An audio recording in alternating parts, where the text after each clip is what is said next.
여러분 인사 나누시기 바랍니다. 우리는 단 하나의 열매도 염려도 필요 없는 하나님의 자녀들입니다.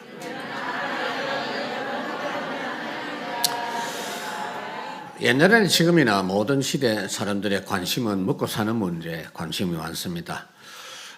선진국일수록 돈 문제 이야기를 참 많이 하고 또 가난한 나라들도 그렇습니다. 이 경제 문제가 어려우면 정치 지도자가 위기를 만나고 또 너무 어려우면 그 자리에서 물러나야 될 그런 경우도 있고 또 후진국의 삶이라는 것이 거의 경제 문제와 관련되어 있는 걸 볼 수 있습니다. 하나님께서는 이런 문제에 관심을 가지시고 이 문제를 해결해 주시기를 원하시고 찾아오셨습니다. 또 병든 사람 또 여러 가지 재앙 문제도 직접 오셔서 해결해 주시고 치유해 주시는 그런 은혜를 베풀어 주셨습니다. 그러나 정말로 하나님이 우리에게 원하시고 사람들에게 필요한 걸 주시기를 원하시는 것은 하나님과의 관계를 회복하는 이 부분입니다. 구원받지 못한 사람이 새 생명을 얻게 하고 또 구원받은 사람은 하나님과 동행하는 삶을 살고 결국은 서밋의 응답을 받아서 세상을 살리고 정복하는 그런 사람이 되도록 하기를 원하시는 겁니다. 오늘 본문의 이 기록은 복음서에 모두 다 기록되어 있는 사건입니다. 오병이어의 기적의 사건은 유일하게 사복음서에 다 기록되어 있어요.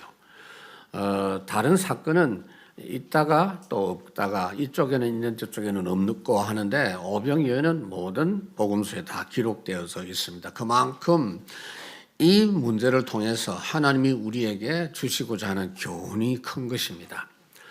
물질 문제, 어려운 문제를 그냥 해결하지 말고 주님의 방법으로 해결하고 하나님의 뜻대로 회복해서 하나님의 뜻은 뭐냐?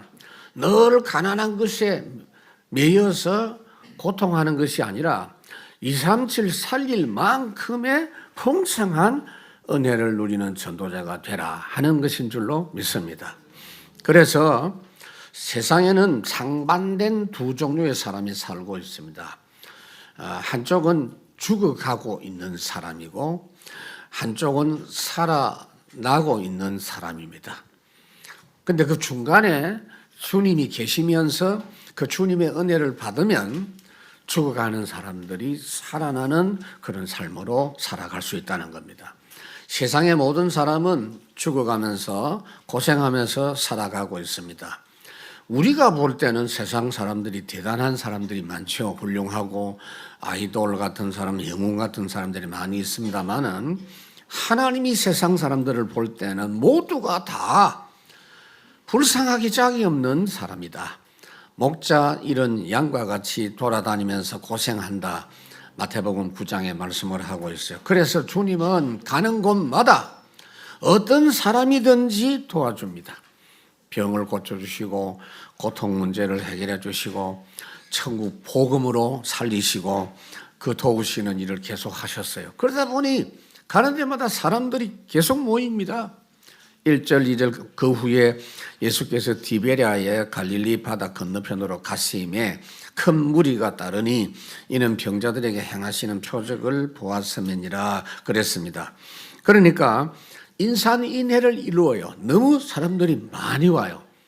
그런데 이 문제가 있고 힘들어서 오는 사람들은 예수님의 입장을 생각 안 합니다. 자기들 입장만 생각하고 내 병 고치기만 원하고 내 문제 해결하기를 원하다 보니 주님을 만나는데 식사 시간도 무시해버리고 주무시는 시간도 무시해버리고 그러니까 주님이 주무실 시간도 식사할 겨를도 없었다 그랬어요.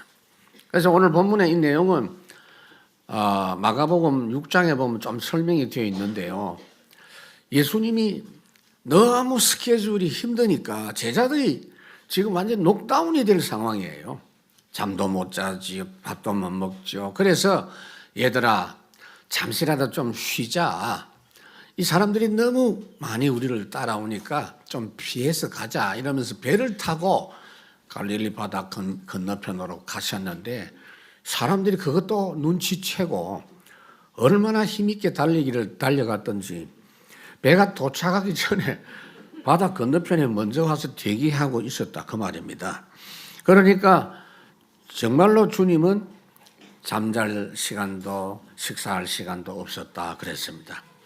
그러니까 주님이 이들을 한 명도 마다하지 않으시고 도와주셨는데 왜? 죽어가고 있는 사람들이기 때문이었습니다. 마가복음 6장에도 주님이 여러 가지로 가르치시고 돌보아 주시고 불쌍히 여기셨다. 그러니까 주님의 마음은 마태복음 11장에 수고하고 무거운 짐진 자들아 다 내게로 와라. 내게 와서 새로운 인생을 시작해라. 내가 가르쳐 주는 대로 살면 된다. 그게 주님의 마음입니다. 그래서 항상 주님은 지금도 인생을 먼저 찾아와 주시는 주님이시다. 그래서 사절에 보니까 마침 유대인의 명절인 유월절이 가까운지라 그랬습니다. 유월절이 뭡니까? 유월절의 주인공이 예수 그리스도 아닙니까? 하나님의 어린 양 예수님이 유월절 지키러 예루살렘에 올라온 수많은 사람들을 찾아오셔서 돌보아 주시고 있는 게 이 본문의 내용입니다. 항상 지금도 주님은 우리를 먼저 찾아오십니다. 여러분들이 항상 언제든지 이것부터 확인하셔야 돼요. 주님이 언제 와 계시는가 확인하세요. 계시록 3장 20절에 보면 내가 문 밖에서 두드린다. 너보다도 먼저 네 마음 밖에 있으니까 마음문 열어서 확인해라 그랬습니다.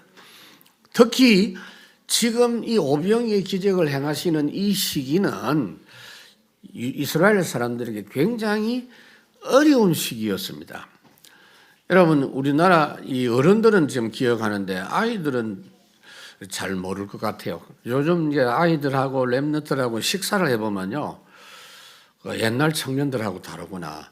배가 크게 고프지 않구나. 그걸 느낍니다. 그 옛날 청년들은 무조건 많이 먹거든요. 그래서 많이 먹으면 좋을 줄 알고 그런데 인상이 별로 안 좋아요. 맛있는 걸 줘야 돼요. 그러니까 요즘 없는 게 뭐냐면은 보리고개 그거 없어요. 그 가수 진성이라는 사람이 보리고개 그 노래 불렀는데 아이들이 뭣도 모르고 그거 따라하더라고. 보리고개를 압니까? 제가 충궁기라고 하는 게 있죠. 그게 말하자면은 가을 추수해서 그 곡식을 거두드는 거를 겨울이 지나면서 다 먹어버렸어요. 이제. 그러니까 보리 파종해가지고 거두어 들어야 되는데 그때까지는 시간이 좀 기다려야 돼요. 이스라엘도 마찬가지입니다, 여러분. 가을 농사한 거 거의 다 먹었어요, 이제. 봄 농사해서 추수하기 바로 전까지가 지금 이 6월절 절기 기간입니다. 그러니까 굉장히 힘든 시간이지요. 그런데 주님은 그들의 아픔과 부족한 부분을 세세히 살펴주시는 주님. 이 모습의 주님이 지금 우리가 섬기는 모습, 주님, 우리와 지금 함께 하시는 주님이십니다. 너의 작은 신음에도 응답하시며, 그러니까 너는 어느 곳에 있든지 주를 향하고 주만 바라볼지라 찬양이 있습니다. 그래서 이런 주님을 만나면 어떻게 되느냐? 새 생명을 가지고 살아나는, 다른 사람까지 살릴 수 있는 구원받은 사람이 될 수 있는 겁니다, 여러분. 3절에 보니까 예수께서 산에 오르사 제자들과 함께 거기 앉으시니, 잘 보세요. 예수님이 제자들을 데리고 있으시는 이유가 오늘 본문에 나타나 있어요. 제자들의 믿음을 살리는 겁니다.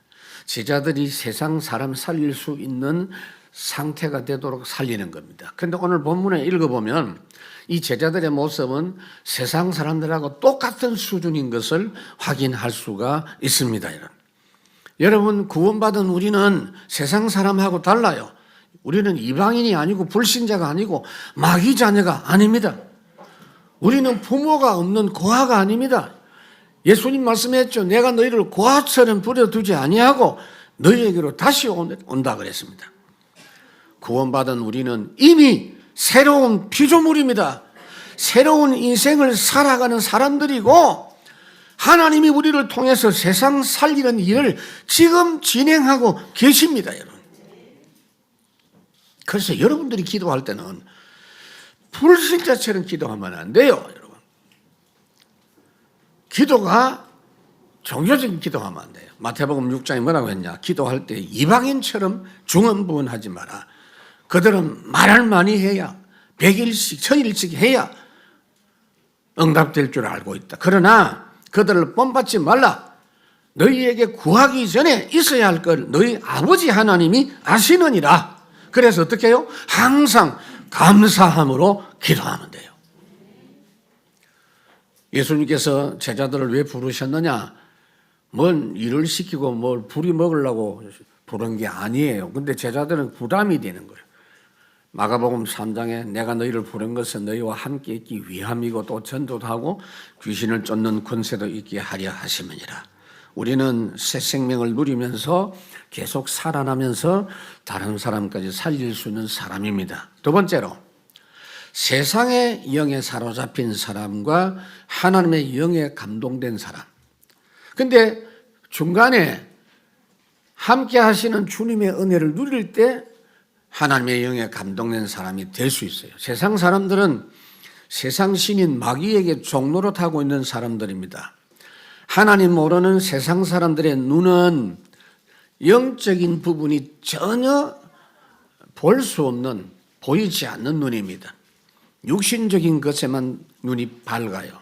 영적인 게 얼마나 모르느냐 하면 아예 없다고 생각합니다. 그것은 아담이 하나님 떠나기 전과 떠난 이후가 달라진 거예요. 떠난 뒤에 창세기 3장에 보니까 그들의 눈이 밝아져 자기들이 벗은 줄 알고 무화과 나무 이파리로 치마를 했는데 하나님이 두려웠다. 하나님을 피했다. 하나님을 싫어했다. 그랬습니다. 그 흐름을 따라 사는 노아 시대의 세상 사람들은 창세기 6장에 보니까 육신적으로 자기들이 원하는 대로 다 하다가 보니 영이 완전히 죽어버리고 하나님이 저들과 함께 하지 않고 육체가 되어서 네피림에 사로잡힌 상태가 된 겁니다. 구원받아 놓고도 그 흐름을 따라가는 롯과 같은 사람, 창세기 13장에 보니까 롯이 눈을 들어 요단 지역을 바라본 적 그랬어요. 육신적으로 좋은 것만 보여서 얼마나 좋았던지 에덴 동산 같고 애굽 땅과 같이 좋았다. 그러나 소돔 사람들은 여호와 앞에 악하여 큰 죄인이었더라 그랬어요. 고린도후서 4장에 보니까 마귀가 육신적으로 사는 사람에게는 혼미하게 만들어서 그리스도를 절대로 모르게 한다 그랬습니다. 그래서 5절에 보니까 예수께서 눈을 들어 큰 무리가 자기에게 오는 것을 보시고 빌립에게 이르시되 우리가 어디서 떡을 사서 이 사람들을 먹이겠느냐 하시니 그랬어요. 그러니까 지금 예수님은 이 제자들의 상태를 알고 계세요. 이들의 상태가 불신자하고 거의 비슷하니까 하나님의 영에 감동된 사람으로 만들어 주시려고 이렇게 질문을 시작한 겁니다. 그런데 지금 제자들의 자세를 보면은 예수님이 종일토록 가르치시고 지금 시간이 저녁 때가 됐어요. 제자들이 걱정이 된 겁니다. 이 많은 사람들이 아침부터 와가지고 점심도 거르고 저녁 때까지 말씀을 듣는다고 쫄딱 굶고 있는 상황인데, 그래서 제자들이 예수님께 와서 무리를 흩어 보내가지고 각 동네에 가서 음식을 사 먹게 하면 좋겠다고 마가복음 6장에 제의를 한 걸 말씀을 하고 있어요. 여러분, 당시 시대의 사람들의 그 모임 규모로는요 엄청난 규모입니다. 남자 장정만 5,000명이면 대단한 거잖아요. 그럼 그 아이들, 노인들, 여자들 다 합치면 2만 명이 훨씬 넘어갈 건데 엄청난 숫자입니다. 그런데 이 제자들은 세상 사람들하고 똑같은 모습이 뭐냐면은 사람들의 그 생각만 갖고 그들과 함께 계시는 주님이 누구신지를 깜빡 놓쳐버린 겁니다. 우리도 항상 이 부분에 실수를 합니다. 항상 확인해야 됩니다. 모든 만물과 먹을 것의 주인이신 하나님이신 그리스도께서 거기에 계신다는 계산을 안 한 겁니다. 여러분, 이스라엘 백성들은 잘 알고 있는 것이 뭐냐면은 출애굽에서 가나안 통과해서 이 홍해를 통과하고 광야를 통과해서 가나안 온 그 사실을 많이 배워서 기억하고 있습니다. 홍해 기적을 체험하고 한 달 반쯤 됐을 때 애굽에서 갖고 놓은 음식이 다 떨어졌어요. 그래서 걱정을 하니까 하나님이 만나를 매일 먹도록 해서 40년 동안 굶어 죽는 사람 없도록 해 주신 그 사건을 이스라엘 백성들이 알고 있어요. 알고 있는데 지금 이 상황에서 또 염려합니다. 어쩔 수가 없죠. 육신을 가진 존재이기 때문에. 여러분들 똑같습니다. 그래서 주일마다 믿음 회복하세요. 날마다 첫 시간에 이 믿음 회복하시기 바랍니다. 하나님은 우리 아버지 하나님입니다.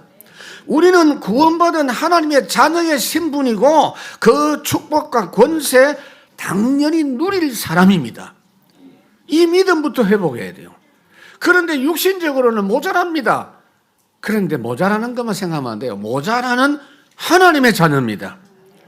여전히 부족한 하나님의 자녀입니다. 그러니까 문제가 없는 거죠. 그런 세상 속에 예수님이 어떤 분입니까? 세상을 이기시고 다스리시는 그리스도십니다.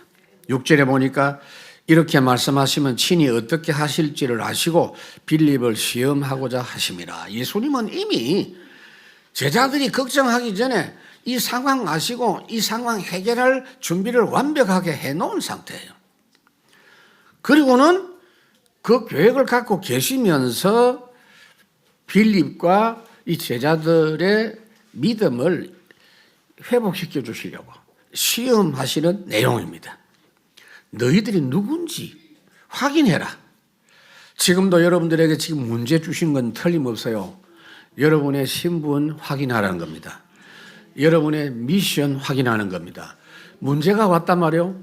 그러면 우선 뭐부터 생각해야 되느냐? 왜 이 문제가 왔지? 그건 세상 사람들하고 똑같아요. 하나님이 왜 이 문제 주셨지? 이렇게 생각해야 돼요. 하나님이 왜 나를 이 지역을 살리라고 했지? 고통받는 세상 사람을 살리라? 그러나 주님은 우리 힘으로는 못할 줄 알고 그 말씀을 하신 겁니다.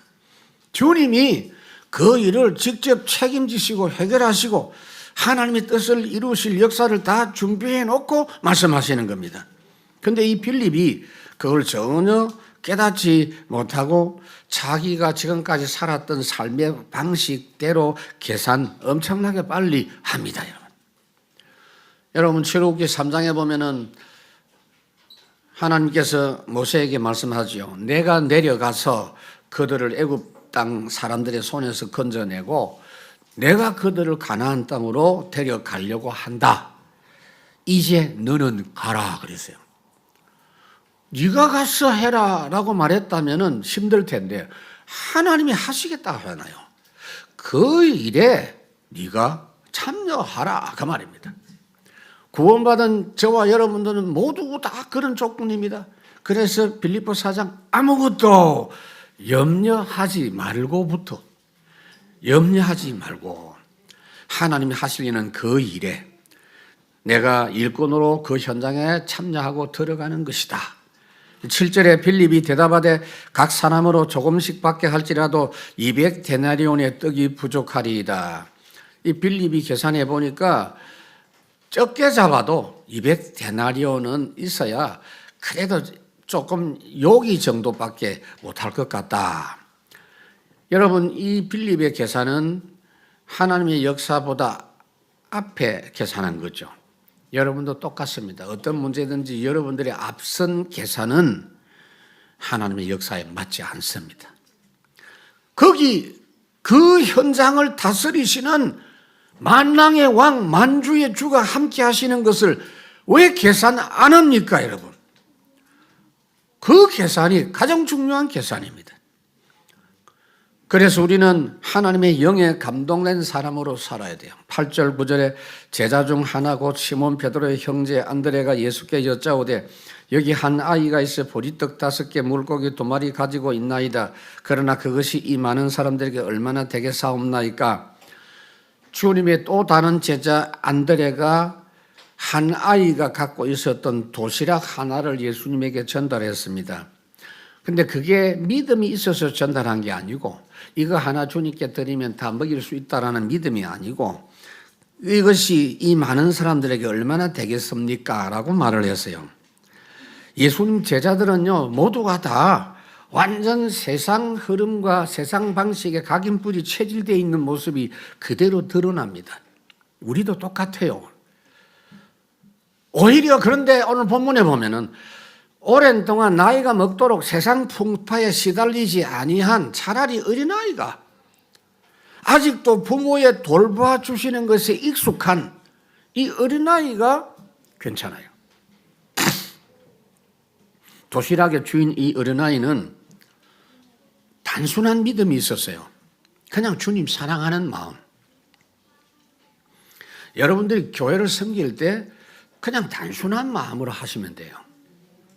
그러니까 이 아이가 부모에게 이야기했겠죠. 어머니, 내가 오늘 예수님 설교 말씀도 듣고 또 행하시는 여러 가지 기적과 표적도 보러 가겠습니다 하니까 이 어머니가 아마 도시락을 싸준 것 같아요. 그런데 이 집 경제 사정은 가난한 집이 확실합니다. 유대인들이 일반 사람들의 음식은 밀가루 음식이에요. 고운 밀가루로 빵을 만들어서 먹는데 이 보리는요, 가루 자체가 고운 가루가 아닙니다. 거친 가루입니다. 그래서 밀가루로 떡을 만들고 물고기는 큰 물고기 그런 거 아닙니다, 여러분. 맛있는 뭐 이렇게 굴비 이런 거 아닙니다, 여러분. 그러니까 멸치 2마리인데 젓갈 종류죠. 그런 거. 그리고 요즘 우리 아이들은 아마 못 먹지 싶은데요. 개떡 그거. 그 개떡이라고 합니다. 보리떡 그거. 그 개떡이요. 맛없어요, 그거. 배고프니까 먹지. 그러니까 이 집 형편이 가난합니다. 개떡 5개, 멸치 2마리. 그런데 그거라도 먹어야 되는데 예수님 말씀을 계속 듣다가 보니까 점심시간 놓쳐버렸어. 먹을 상황이 아니었어. 그런 가운데 나중에 보니까 예수님이 빌립하고 안드레하고 뭐 대화를 한단 말이에요. 우리 사랑하는 주님이 배가 고프시겠다 싶어갖고 자기도 배 고프지만 주님 사랑하는 마음으로 드린 겁니다, 여러분. 여러분, 이게 굉장히 중요한 이야기예요. 우리가 저쪽에서 성전 건축할 때 그런 마음으로 거의 대부분 헌신했죠. 성막 건축할 때 출애굽기 35장에 보면 마음이 감동된 모든 자와 자원하는 마음을 가진 자가 헌신했다. 그 외에는 헌신하지 마라 그랬어요. 그 마음을 가진 사람의 헌신만 받아라 주님 말씀했어요. 우리는 주의 일에 참여할 때 반드시 이렇게 하나님의 영에 감동된 상태로 참여해야 돼요. 교회를 섬길 때도 창세기 6장, 사도행전 6장에 보면 믿음과 성령이 충만한 사람이라 그랬어요. 구원받은 성도는 명심하셔야 돼요. 로마서 8장 13절에 보니까 너희가 육신대로 살면 반드시 죽을 것이로되 영으로서 몸의 형실을 죽이면 살리니 무릇 하나님의 영으로 인도함을 받는 사람은 곧 하나님의 아들이라. 우리는 내 생각, 내 계산, 내 경험, 사람들이 여론으로 일하는 사람들이 아닙니다. 성령의 역사하시는 생각대로 일하는 사람입니다. 그러니까 오늘 여기 지금 이 아이의 헌신 이게요, 그냥 이 본문만 있는 사건이 아니에요. 교회 역사 속에 보면 아이의 순수한 헌신을 통해서 중요한 일들이 많이 일어나요. 미국에 제가 있을 때 보니까 1센트 교회라는 교회가 있어요. 교회 건물 별명이 1센트 교회라. 4센트 교회도 있더라고요. 그게 다 아이들이 1센트 헌금한 것이 출발점이 돼가지고 교회 건축했다는 이야기입니다, 여러분. 연세대학교에 처음에 선교사 오신 분이 있죠. 언더우드 선교사라고. 1885년도에 우리나라 선교사로 오신 분. 그분이 어릴 때 있었던 일화가 있어요. 교회 출석을 했는데 언더우드 꼬마가 울고 있었어요. 어떤 어른이 물어서 니 왜 울고 있느냐 이러니까 제가요 지금 하나님께 헌금을 하고 싶은데 돈이 없어서 울고 있다고 하니까 그럼 너는 헌금할 때 얼마나 하냐 하니까 1센트씩 합니다 하니까 1센트도 적은 돈이 아니거든요. 그러면 32센트 줄 테니까 32주 동안 아마 그때 그 연말까지 남은 시간이 한 32주 됐던 것 같아요. 그 32센트를 주었대요. 매주 1센트씩 네가 이것 갖고 헌금해라 라고. 근데 몇 주 후에 보니까 언더우드가 또 울고 있더래요. 얘가 울본가 봐.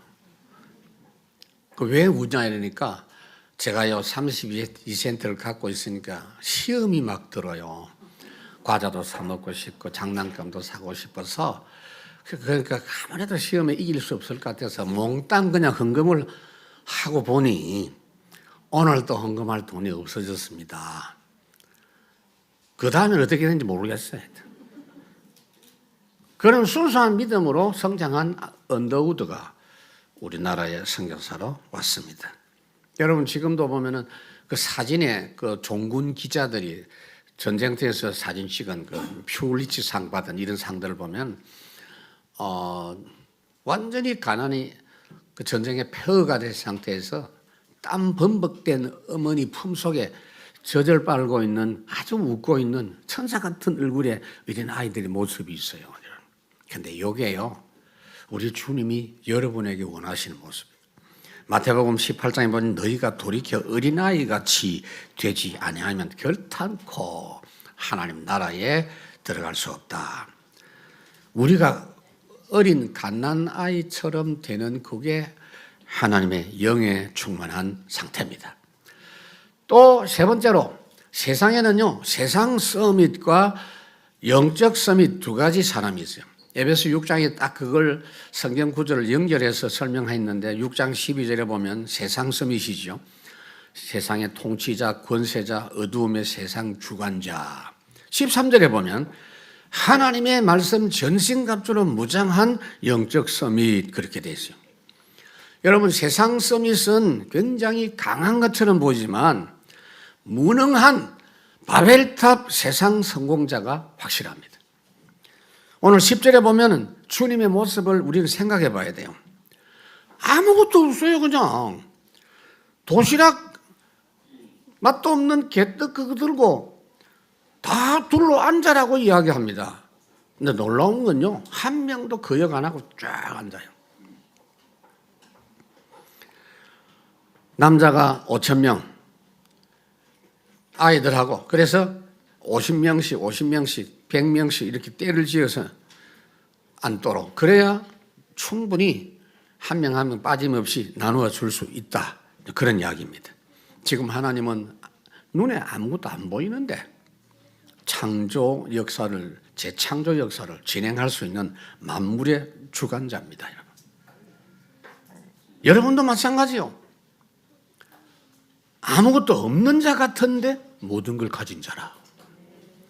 세상의 권력자나 지도자는 많은 걸 나누어 줄 수 있다고 생각하고 자기 위치 권력이라면 인생의 모든 걸 해결할 수 있다고 큰 소리 치는데 실제로 세상 서밋들이 뭘 한 것을 보면 항상 엄청난 후유증과 부작용이 생기고 세상의 평화를 이야기한다고 하면서 엄청난 무기를 만들고 전쟁하고 그것 때문에 재앙이 터지고 기근이 생기고 지금 보통 문제가 아니잖아요.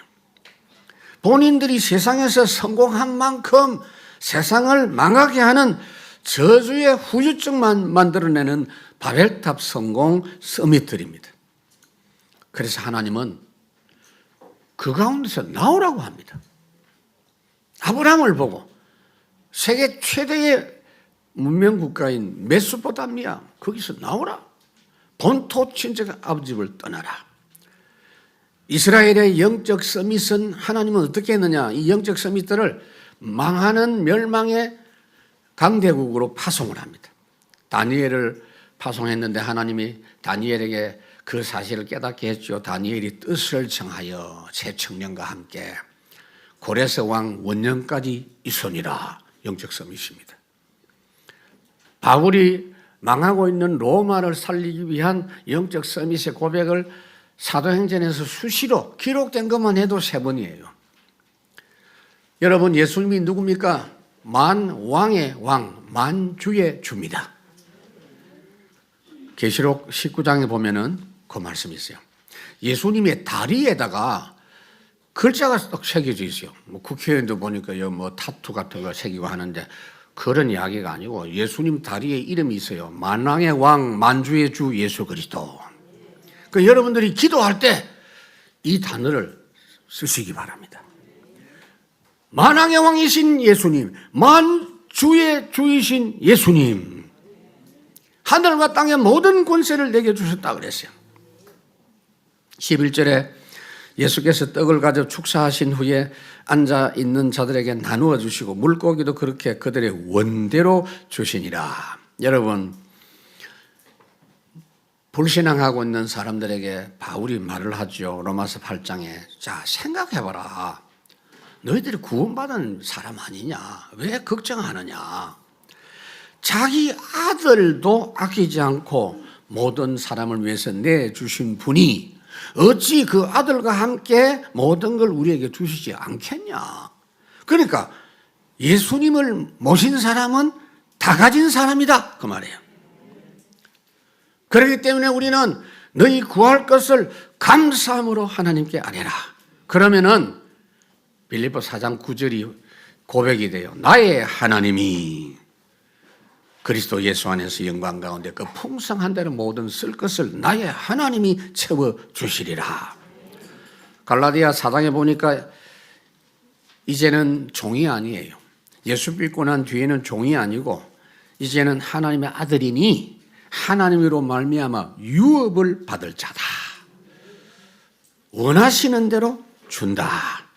예수님이 지금 먹을 그릇 준비합니다. 자세를 딱 준비시킵니다. 자, 지금부터 식사 대열로 다 앉아라. 군대 가면은 식사 시간 되면 또 다 대열로 앉도록 하죠. 아무데나 길 가면서 먹도록 안 합니다. 딱 앉도록. 앉아라. 이제는 나눠줘라. 원대로 줘라. 근데 그대로 됐어요. 물로 포도주 만드실 때 항아리에 물을 갖다 채우라. 이제는 갖다 줘라. 그대로 됐습니다. 그래서 우리는 세상 다스릴 영적 서밋입니다. 되라가 아니요. 여러분들이 영적 서밋 확인만 하면 돼요. 영적 서밋 확인하는 시간이 서밋 타임이에요, 여러분. 사무엘상 16장에 다윗이 사무엘에게 기름 부음 받은 그날 이후로 여호와의 영에 감동되니라. 그러니까 하나님의 영이 안 떠났다는 이야기입니다. 여러분도 구원받은 뒤에 하나님의 영이 항상 함께 해요. 하나님 쪽에서 우리에게 항상 24하고 계세요. 언제든지 잠깐씩 그 사실을 확인하는 기도만 하면 됩니다. 창세기 41장에도 바로 왕이 말했죠. 여호와의 신에 이렇게 감동된 사람을 만나보지 못했다. 무슨 말이냐 하면은 잘 보세요. 바로 왕이 요셉에게 고민을 이야기하니까 요셉이 답을 주었는데요. 폐하, 제가 1시간만 기도하고 와서 대답하겠습니다. 그걸 안 했다니까. 바로 그 시간에. 대화하는 그 시간에 잠깐 1초도 안 걸리겠지. 주님 생각한 겁니다. 하나님께서 주신 답을 말하겠습니다. 라고 이야기를 한 거예요. 베드로가 핍박을 받으면서 재판받을 때 성령이 충만하여 하나님 주시는 말씀을 그 순간에 이야기했습니다. 12절 그들이 배부른 후에 예수께서 제자들에게 이르시되 남은 조각을 거두고 버리는 일이 없게 하라 하시므로 이에 거두니 보리떡 5개로 먹고 남은 조각이 12바구니에 찼더라. 여러분 보세요. 하나님의 은혜로 받은 응답은 남은 조각도 다 귀하고 소중한 것이고 버릴 것이 없어요. 디모데전서 4장에 보니까 하나님께서 지으신 모든 것이 선함에 버릴 것이 없다. 그렇다면 예수 믿고 구원받은 사람 한 명도 버릴 사람이 없어요. 유 목사님 말씀했죠. 천국에는 쓰레기통이 없다. 하나님의 은혜 속에서 일어나는 모든 일은 다 유익해요. 모든 것이 합력하여 선을 이루느니라. 우리는 모든 것이 소중한 것입니다. 말씀을 맺습니다, 여러분. 주일마다 확인합시다. 날마다 첫 시간에 확인합시다. 우리는 모든 것이 다 해결된 사람이다. 이거 확인하세요. 오늘도 문제 해결하기 위해서 사는 사람이 아니고 오직 미션을 위해서 사는 삶이다. 근데 문제는요, 이 믿음입니다, 여러분. 왜 자꾸 믿음이 이상해집니까? 고린도후서 4장 16절에 보면은 우리가 낙심치 않을 것은 그 사람은 후패하나 속은 날마다 새롭다 그랬는데 이건 이제 바울의 경우예요. 여러분도 그렇습니까? 겉은 나이가 들면 자꾸 이렇게 주름살 생기고 걷는 것도 문제가 오고 밥을 먹어도 좀 옛날 걷잖고 그래요. 그 어쩔 수가 없어. 그 바울도 그래요. 근데 바울하고 우리 차이점이 뭐냐? 속은 날마다 새롭다. 여러분 속은 날마다 새롭습니까? 속이 날마다 새로운 게 뭔지 아세요, 여러분? 육신의 자녀들은 성장해야 정상이에요. 그리고 자립해야 정상이에요. 부모를 떠나야 돼. 그러나 영적인 자녀들은 부모를 떠나면 안 돼요, 여러분. 신앙이 성장한다는 말이 무슨 말이냐? 속 사람이 날마다 새롭다, 날마다 어린아이가 되는 겁니다, 하나님 앞에.